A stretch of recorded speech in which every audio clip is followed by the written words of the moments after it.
la manie. Tu m'écrirais bien plus souvent à la manie, Boisdon. Il est rare qu'un barrage hydroélectrique soit assez impressionnant pour inspirer la poésie. Mais la Manic 5, ici au Québec, est une exception.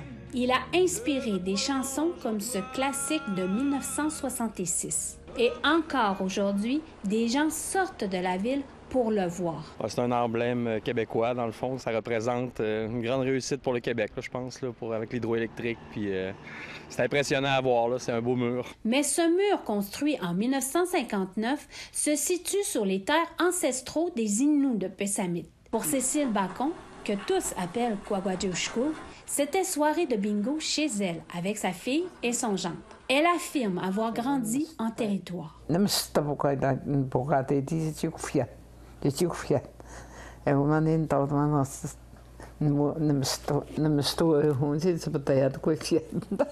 Voici leur destination de l'époque. Cela prenait un mois de voyage en canot et en portage à partir des rivages de Pessamit.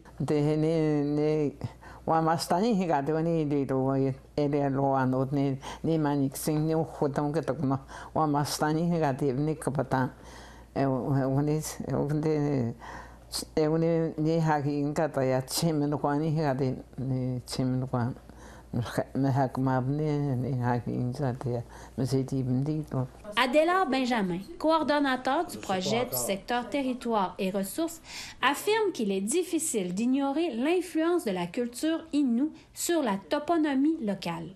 Par exemple, le nom du réservoir de la Manicouagan est un mot Innu. Selon Benjamin, Manicouagan vient du mot Menogwan, qui signifie un Innu en train de ramer et buvant l'eau qui coule de sa rame. Le Québec s'est enrichi de nos rivières et puis on va dire, c'est le vache à lait du Québec, tous les barrages hydroélectriques. Mais nous, rien de ça. Zéro et une barre de ces profits-là. Benjamin dit que les Inuits sont inexistants sur le territoire pour Hydro-Québec, à tel point que dans les centres d'interprétation des infrastructures d'Hydro-Québec, aucune mention ne fait référence aux familles Inuits qui ont occupé ces territoires. Tous ces réservoirs-là, toutes ces rivières-là, comme on dit souvent, c'est des autoroutes qui nous amènent sur nos territoires, jusqu'à la Kaniapisco. Selon Benjamin, Pessamit et Hydro-Québec sont en train de corriger ce manquement. Et malgré la dureté de cette vie, Cécile Kwaguajushku Bacon aime se souvenir de son passé, une vie passant du nomadisme à la sédentarisation. Mais à quel coût a-t-il été détruit?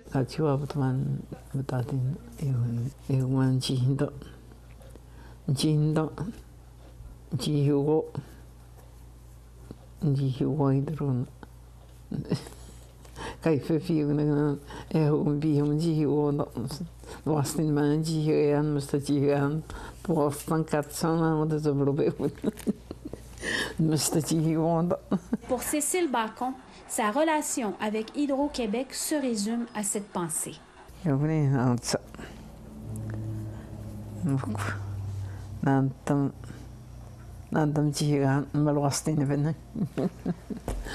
Il y a actuellement 13 barrages d'Hydro-Québec sur le territoire ancestral des Pessamiounous. Et selon l'ancien chef de Pessamit, Hydro-Québec n'a jamais payé son loyer depuis 70 ans. En 1974, lorsque le 200 000 a été donné par Hydro à Pessamit, la fameuse entente là, 73 là, qu'on appelle, nous, c'est qu'à ce moment-là, disons, il y avait un fonctionnaire des affaires indiennes qui était là. Puis 200 000, c'est ridicule comme montant. Il a fallu des années aux Inuits de Pessamit pour confronter Hydro-Québec. Mais en 1998, Pessamit poursuit le gouvernement du Québec, le gouvernement du Canada et Hydro-Québec pour 500 millions de dollars en cours supérieure. Aujourd'hui, il y a près de 10 ans qu'Hydro-Québec planifie le développement de la ligne Miquois-Saguenay, un réseau à haute tension pour exporter de l'électricité vers les États-Unis. Cette ligne est construite sur le territoire des Pessamiono.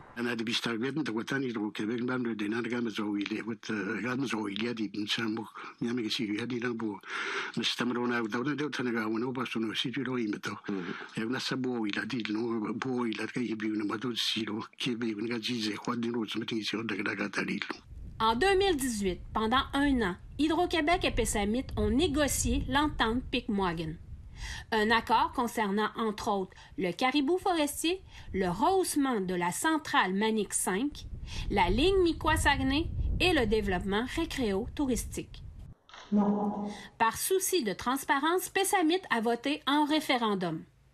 La première fois en juillet 2019 et la deuxième fois en février 2020. Les électeurs des deux référendums ont rejeté l'accord. Hydro-Québec a tout de même poursuivi ses projets. Oui, allô?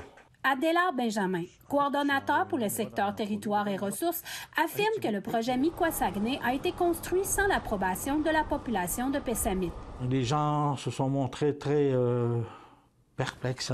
Ils ont cette peur, cette crainte-là de se faire flouer encore par cette société qui est Hydro-Québec. Dans le cadre de sa campagne électorale de 2022, le premier ministre François Legault a appelé à une expansion des barrages hydroélectriques.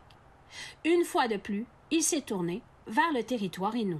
Que je vais demander à Hydro-Québec de regarder la possibilité de construire des nouveaux barrages au Québec. Encore une fois, les Inuits de Pessamit sont demandés pour épauler la charge du développement hydroélectrique. Hydro-Québec veut rehausser le réservoir de la Manicouagan depuis 2016.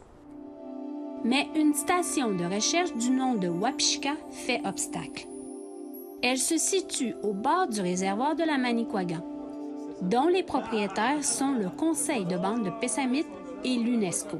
Le ministère de l'Énergie et des Ressources naturelles confirme que le site d'origine de la station Wapishka sera touché en cas de rehaussement de la Manicouagan. En effet, en 2018, la station a privilégié relocaliser une grande partie de ses activités sur un autre terrain en détenant un bail de location. Il demeure certaines installations sur le site du bail d'origine. Marielle Vachon est la chef nouvellement élue de Pessamit. Elle déclare que si Hydro-Québec procède au rehaussement, Pessamit perdrait ses bâtiments de la station Wapishka. Selon l'ancien chef Jean-Marie Volant, Hydro-Québec a obtenu le permis pour augmenter le niveau d'eau du réservoir. On a dit non, mais là, jusqu'où ça va tenir, là, jusqu'à quand ça va tenir, c'est une autre histoire. Chouchane Bacon, nouvelle nationale d'APTN, Pessamit.